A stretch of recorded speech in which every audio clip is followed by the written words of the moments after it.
When Ricardo was 10, he had an accident while jumping over a fence. He didn't notice a thin metal wire on the other side of the fence, and it caused him to hit the ground head first. After the accident, he began to lose his sight.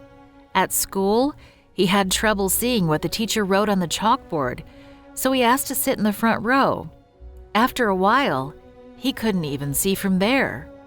Finally, the teacher sent him home, saying the school could not teach a blind boy. Ricardo's parents took him to many doctors, but none could help him. They said he would never see again. Ricardo was very sad. He could no longer play soccer, ride a bicycle, or play hide and seek with his friends.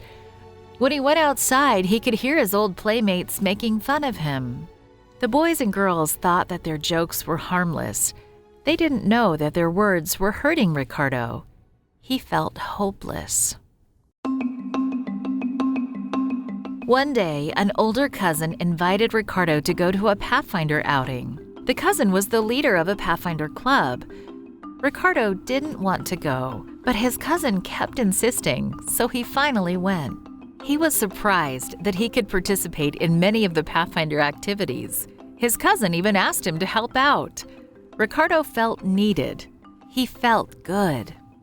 A short time later, Ricardo heard a sermon that made him want to give his heart to Jesus. But then trouble struck. At the baptismal class, the teacher asked Ricardo and the others who wanted to be baptized to memorize the 10 Commandments. But Ricardo couldn't read the Bible or the piece of paper with the 10 Commandments that the teacher passed out. He sadly thought that he would not be able to get baptized. At home, his mom encouraged him. "God willing, you will get baptized," she said. During the week, his older sister read the 10 Commandments out loud to Ricardo. She read them again and again so he could memorize them. On Friday, everyone who wanted to be baptized gathered at the church. "Who will be the first to recite the 10 Commandments?" a church elder asked. No one else volunteered, so Ricardo raised his hand. He recited all 10 perfectly. The elder was amazed and shook his hand. Turning to the others, he asked, "Who will recite like Ricardo?" The next day, on Sabbath, everyone was baptized, including Ricardo. Shortly afterward, he was invited to share the weekly mission story in Sabbath school. When some church members heard, they asked the Sabbath school leader to change his mind. "Ricardo can't tell the mission story because he can't read," they said. The Sabbath school leader gently touched Ricardo on the shoulder. "Do you hear what they are saying?" he asked. Ricardo nodded. "Show everyone what you are able to do," he said. "Prepare to tell the story next Sabbath."